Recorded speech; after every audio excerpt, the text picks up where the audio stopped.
Hello guys, here we are with another episode of the Intis Telecom video blog What's Up.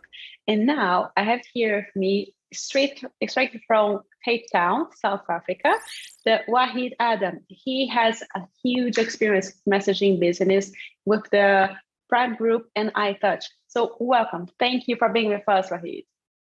Thank you for having me. Lovely to meet you, Luana. Really nice to meet you. We were talking about how good it is, Cape Town, and nice weather, right? How is it there right now? Well, spring is in the air, the flowers are budding, and we're looking forward to warmer weather. So it's certainly getting lighter early and, darker later. So we are very excited. We got great weather here. So we hope to have you visit sometime and come and see for yourself. Soon I'm going because it's the same hemisphere as Brazil. So I know you started to get in the summer. We are finishing the summer that we had here, right in the UK, as you know. Yes. So why tell me a little bit more about the your Prime Group, the company. You are a co-founder, right? It's been like more than 30 years you've been in it. How was it for you? How is it in the beginning? Well, hopefully my age still tells me that clearly I was very young when I started the Prime Group 33 years ago. But yes, I was 22 when I began. I was in the brick-and-mortar business to begin with. I guess growing up in South Africa during apartheid, being a person of color had its challenges about opportunity. And I grew up just knowing that I was not going to take the back seat and allow politics to prevent me from prospering. And growing up very humbly meant that, if you were going to do it, was all up to you and no one else. So I started out young, and when the opportunity knocked, and largely because of apartheid, they just wouldn't promote me, one, because of my color, two, because of my age. And I decided, well, then I'll go do it for myself. So I got into the so-called brick and mortar business, or home improvements, otherwise known as, and thrived, built a national business over time that became the largest in South Africa. And in the early 2000s, I realized there's a world around technology that interested me a lot. So I sold off the brick and mortar business, got into technology, initially first into the B2C environment, and then eventually launched a business in Nigeria, iTouch in Nigeria. And the whole group was then eventually sold off to Bonjourno. And during that time, I then sold iTouch in Nigeria to Bonjourno as well, and bought the B2B business, which became the poor cousin in South Africa, and re-established the brand and re-established the business. So yeah, since 2009, it's been back in the hands of South Africans, and we've grown the business tremendously over the continent and a bit of Europe as well. Amazing. It's actually really inspiring. Thank you. And the Prime Group, I guess, is just the holding company that houses a number of our investments. Mm-hmm. So iTouch has been one of them, but we do have a few other investments, mainly also in the technology space, that focuses on corporate app development, also the idea of a personalized communication environment, what we call social IP. So we're developing a lot around personal communication, understanding the customer better, and how to then, with relevance, market to your customer. And that's being developed in one of our companies. And then we also do consulting and work around the MVNO space, particularly providing USSD platforms. So it allows the customer of the MVNO to kind of understand to check the airtime balance, their data balance, perhaps order a voucher, and through our voucher management platform can also, receive the voucher. So we do that as well. And incidentally, USSD, largely an African technology, our customers are largely in Europe. Oh, wow. So that's interesting. Yes, it is. But yeah. Well So all that forms part of the Prime Group, and iTouch is our core focus. The messaging side has been our core focus. Okay, nice. So you also knew that technology is indeed something really important and is growing a lot, the communication, the customer experience. And what is the biggest difference that you saw, like, since there? Let's say, because you started in like the early 2000s, you went to technology. Then we went through all of that of selling your company and getting back and adapting yourself. Why? Why you think like technology is so important for the customer service, and the biggest change that you saw since then? I think for starters, the brick and mortar industry, I became really good at what we did. And there's not going to be much change to that business model.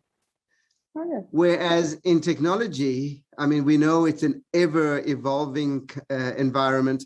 And therefore, if you snooze, you will lose, right? So you always got to be innovating. You always got to be looking at different commercial models. You always got to be, and sometimes painstakingly, right? So commercial models is a tough one in the messaging environment because over the years, the margins just got smaller and smaller, as you probably know. So one has to kind of innovate and become relevant in other spheres that relates to the messaging world. So I guess I enjoy the fact that it's not stagnant, that you always got to be ahead of the curve. You always got to be innovating. Sometimes you got to look at disrupting, which to me is another exciting avenue as well. And considering messaging is sort of the legacy side of technology if you talk about mobile businesses. So you're in a legacy side of technology, but still extremely relevant today, but requires one to think outside the box. No, exactly. So the idea of this change is what always excites me and what keeps me always thinking about the next thing and how well we can do it. Exactly. It's very dynamic, right? Because when we think about technology we have now, technology we had 10 years ago, because when Intis started 10 years ago, roughly, and everybody was saying, no, messaging is gonna go, we're not gonna use it more, SMS, which is the legacy from mobile technology. Look how we are now. Every bank transaction, every the factor-to-factor authentications, they use SMS. So they need us. They still need a mobile technology. Imagine, what do you think would be the future in the next 5, 10? Yeah. Well, I'm gonna say this here, and I guess it's not going to be. It's a controversial point I want to make. I think SMS is ubiquitous. I think it will have a place and will always have a place, as it's easy, simple technology, can be delivered to any sort of a mobile device, and it's reliable. One of the threats I think will happen around A2P messaging is the commercial models of the MNOs. In more recent times, prices are going up. In a period where the market's expecting it to drop, and that's going to encourage, I guess, the users of SMS to consider other technologies. And there are other technologies coming out. So I'm not talking about things like RCS because that's in early stage development, in my view, but it's certainly becoming an option. I'm not so sure, since the commercial models are not yet clear, whether that's going to be cheaper than SMS. But when the MNOs, for example, take international hubs and create a revenue model out of it simply to put prices up, then to me, they are forcing, for example, you spoke about the banks and transactional messaging, OTPs. The very banks now are saying, well, at that price point, I'm going to rather accelerate my program on in-app messaging because they all got mobile apps. The world is going into the mobile smartphone environment anyway, I mean, including Africa. And as people become smartphone enabled, so in-app messaging will become the way to go. Now, that is a threat to A2P messaging if the MNOs don't think carefully about their commercial models. What will the future hold? I think commercial models are important to maintain SMS as relevant, right? But it's certainly not going to go out. I mean, COVID has actually grown messaging, so we've seen it. We've seen the need for it, but we've got to be careful about commercial models and rich media messaging, things like RCS and rich media messaging that can be delivered with SMS because that can be done. To me, is another wave that market adoption will take a while, but it's going to give the consumer a richer experience. And then OTT kind of stuff, I think, WhatsApp got it there as not a marketing service rather, but a business service.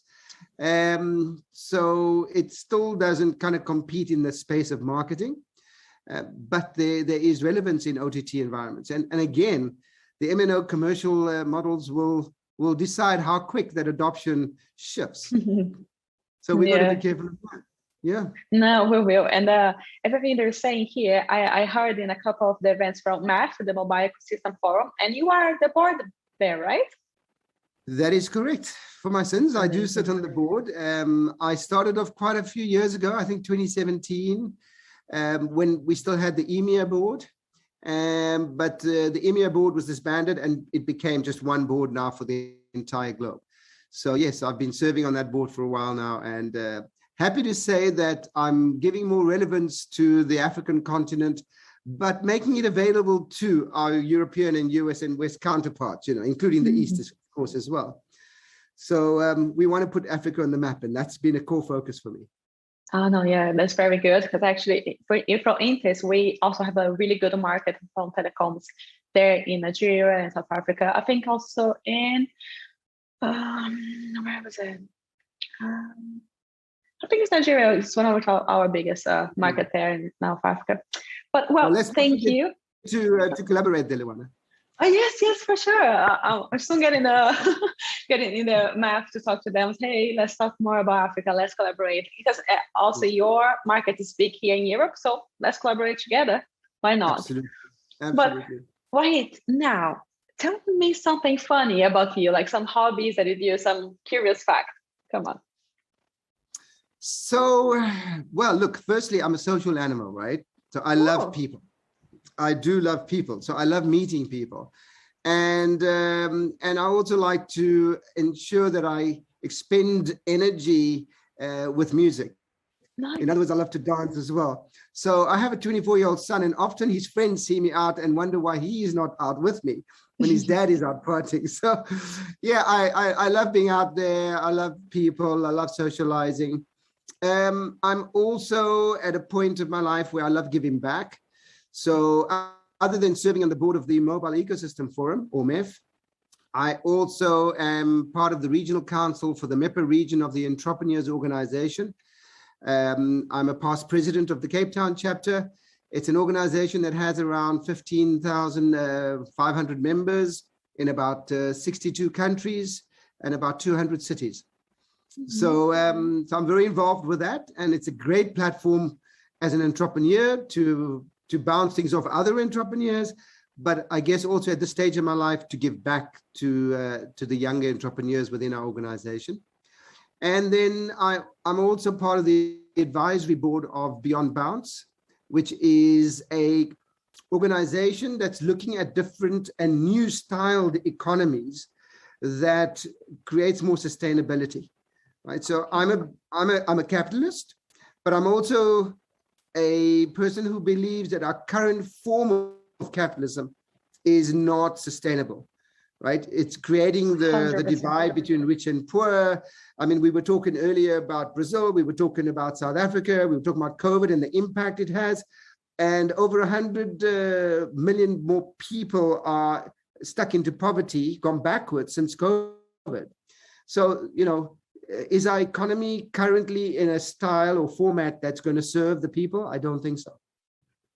So one has got to look at, not that I'm anti-capitalism, but responsible capitalism, so that the board of a company, for example, which currently its sole duty is to ensure that the company profits, right? That's what it's all about, shareholder value.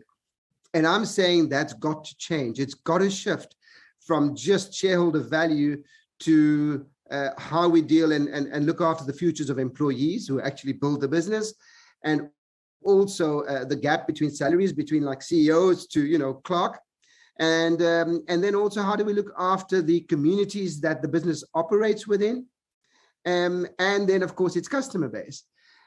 If you want to create a business that lasts forever, you got to look at all of those dynamics and not just the idea of shareholder value. We're all about making money for shareholders. That's got to change in the boardroom. So I'm part of this advisory board in terms of trying to look at new ways of economies that are being tested out in certain smaller environments, and how we bringing them together to collaborate so that we can eventually evolve out of a system that will serve people at large and not just the boardroom. It's actually inspiring because I completely agree. You're so right. Like we need to think about sustainability, about the future, and you're guiding your company that you want to last forever, but you want to pass your vision that is extremely inspiring from where you came from and what you're doing now to the future generation, right? This is amazing. Absolutely. Well done. It's not about money. It's about what we do in our planet, how we can do it in a better way for everyone, for both like mental health, you feel better, and what you live here, right, on Earth. That's impressive. Yeah. Thank you. It's been inspiring. Luana, it's all our duty and responsibility to take care of this earth, this planet, and social impact is important. So, and the good news is you can make a lot of money doing it. Yes, you can still have a good life. Doesn't mean that we don't make money. Exactly. Yeah. So you make money in a nice way. You have a conscious mind. Okay, yes, I'm doing the right thing, not being tricky, and just helping develop the future, a good technology and sustainable. Exactly. Oh, wow. Amazing. Well, I hope to meet you soon, if possible, if economically, but it's amazing to talk to you right now. And I hope to see you soon, maybe Cape Town, maybe here in the MEF boards, everywhere. Well, I'm hoping that we South African will be off the red list to the UK, and then I'll be there at the end of November for the MEF events. So yes, the end of November will be in the end of October and the beginning of November as well, here in London. There'll be another event. But I won't make that one definitely, but end of November is the possibility. Hopefully. I'll be here. Really nice to see you. Thank you. Well, thank you very much. Lovely to meet you.